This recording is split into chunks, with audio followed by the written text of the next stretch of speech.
আজকের ভিডিওতে মূলত কথা বলবো যে আপনি চায়নাতে আসার আগে কি কি প্রিপারেশন নেবেন, কি কি ডকুমেন্টস লাগবে, কোন সময় থেকে আপনি প্রিপারেশন শুরু করবেন, কখন অ্যাপ্লিকেশন করবেন, অ্যান্ড সবগুলো ডকুমেন্ট কীভাবে আপনি প্রপারলি প্রিপেয়ার করবেন যাতে হচ্ছে আপনার স্কলারশিপগুলো যাতে মিস না হয়। সো অ্যান্ড আরও তিনটা রিজন বলবো বা তিনটা কথা বলবো যেই তিনটা কাজ কখনোই করবেন না, বা যে তিনটা কাজ করলে আপনার চায়না অ্যাডমিশন জার্নিটা একটা ফল্টের ভিতর দেওয়া যাবে।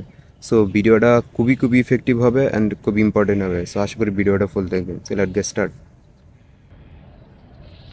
ফার্স্টে যেটা সেটা হচ্ছে আপনি যদি ফাইনাল ডিসিশন নিয়ে থাকেন চায়না আসবেন, তাহলে ওয়েলকাম টু চায়না। কারণ চায়না ভিসা কখনো রিজেক্ট হয় না, বা 99% হচ্ছে ভিসা রেশিও চায়নাতে। তো আপনার সব ঠিকঠাক রাখলে আপনার চায়নাতে ভিসা কখনোই আপনার বিফলে যাবে না বা ভিসা রিজেক্ট হবে না। সো এখন কথা হচ্ছে কী কী ডকুমেন্টস লাগবে। ফার্স্টে যেটা লাগবে সেটা হচ্ছে আপনার পাসপোর্ট লাগবে, এরপরে যে একাডেমিক সার্টিফিকেটগুলো লাগবে, তারপর লাগবে হচ্ছে আপনার পুলিশ ক্লিয়ারেন্স সার্টিফিকেট, এরপরে লাগবে হচ্ছে আপনার মেডিকেল এক্সামিনেশন ফর্ম। এগুলো আপনি অনলাইনে পেয়ে যাবেন। আপনি যদি লিখে সার্চ করেন যে China university admission medical form or foreign examination medical form, এগুলো লিখলেই চায়নাতে এগুলো চলে আসবে। এরপরে যেটা লাগবে সেটা হচ্ছে আপনার ল্যাঙ্গুয়েজ সার্টিফিকেট, সেটা ইংলিশ প্রফিসিয়েন্সি বা হচ্ছে চাইনিজ মিডিয়াম। আপনি যদি চাইনিজ মিডিয়ামে পড়তেছেন তাহলে চাইনিজ মিডিয়াম বা হচ্ছে আইএলটিএস বা হচ্ছে SAT, sorry TOEFL or Duolingo, এই স্কোরগুলো লাগবে। এরপরে একটা ইম্পর্টেন্ট বিষয় হচ্ছে যেটা হচ্ছে রিকমেন্ডেশন লেটার লাগবে, প্লাস আপনার লাগবে স্টাডি প্ল্যান। সো এগুলো কীভাবে লাগবেন, এগুলো নিয়ে যদি কোনো রকম কনফিউশন থাকে, কোনো রকম প্রশ্ন থাকে, আমাকে জানাইতে পারেন। আর ইউটিউবে বা গুগলে এগুলো নিয়ে অনেক ভিডিও আছে, অনেক ইনফরমেশন আছে, আপনারা সেখান থেকে আসলে দেখতে পারেন যে আসলে এগুলো কীভাবে প্রিপেয়ার করা যায়। এই ছিল মোটামুটি আবেদনের ডকুমেন্টের লিস্ট, এবং এইগুলো করতে কত টাকা খরচ হয় এরকম একটা ভিডিও আমি অলরেডি বানাইছি। সো এই ভিডিওটা আমি ডেসক্রিপশন বক্সে লিঙ্ক দিয়ে রাখবো, এখান থেকে দেখে আসতে পারেন। এখন কথা বলবো যে আপনি কখন প্রিপারেশন শুরু করবেন, বা হচ্ছে কোন টাইমে আপনি এই ডকুমেন্টগুলো প্রিপেয়ার করবেন। আপনি যদি মার্চ ইনটেকে আসতে চান, বা মার্চ ইনটেকে যদি আপনি ল্যাঙ্গুয়েজ প্রোগ্রাম ফাউন্ডেশন প্রোগ্রামে আসতে চান, তাহলে হচ্ছে আপনি এর আগের বছরের অক্টোবর নভেম্বরের দিক থেকে আপনি যদি ডকুমেন্টগুলো রেডি করা স্টার্ট করেন, তাহলে আগামী 1-1.5 মাস 2 মাসের মধ্যে আপনার সবগুলো ডকুমেন্ট রেডি হয়ে যাবে।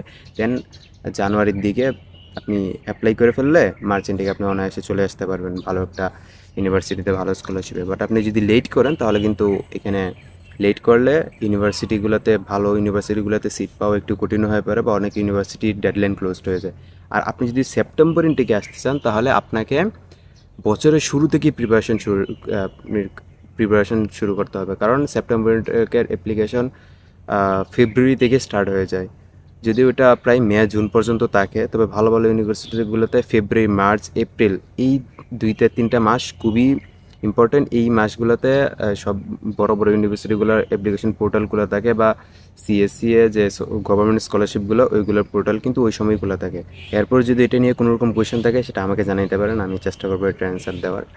এরপরে সেটা হচ্ছে এখন কোন তিনটা ভুল কাজ করবেন না, বা যেটা করলে আপনার অ্যাডমিশন একটা প্রবলেম হইতে পারে, বা অ্যাডমিশন যে কমিটি তারা আপনাকে বিভিন্ন হ্যাসেলের মধ্যে দিয়ে নিয়ে যেতে পারে। প্রথম যেটা হচ্ছে সেটা আপনি যদি স্টাডি প্ল্যানটা ভালো করে লিখতে হবে। স্টাডি প্ল্যানে এরকম লিখবেন না I love China, I love Chinese culture, এগুলো হচ্ছে খুব জেনেরিক।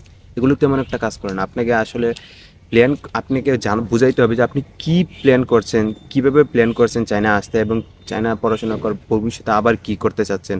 সো এরকম একটা প্ল্যান বলতে হবে। দ্বিতীয় সেটা হচ্ছে আপনি যদি মাস্টার্স বা পিএইচডি প্রোগ্রামে হন, তাহলে আপনার সুপারভাইজারের নামে কখনোই ভুল করবেন না। সুপারভাইজারের নাম যদি ভুল করেন তাহলে এইটা খুবই খুবই একটা ব্যাড একটা ইম্প্যাক্ট করবে। আর রিকমেন্ডেশন লেটার বা স্টাডি প্ল্যান এগুলো লেখার সময় কিন্তু লেখা কপি করবেন না, ডিরেক্ট কপি পেস্ট করবেন না। ট্রাই করবেন যে নিজের হাতে লেখার, এবং এগুলোতে যাতে ভুল না হয়। এই কাজগুলো কিন্তু আপনাকে করতে হবে, বা এগুলো খুব সাবধানে করবেন, কারণ এইগুলো অ্যাডমিশন অফিস খুবই ভালোভাবে খেয়াল করে।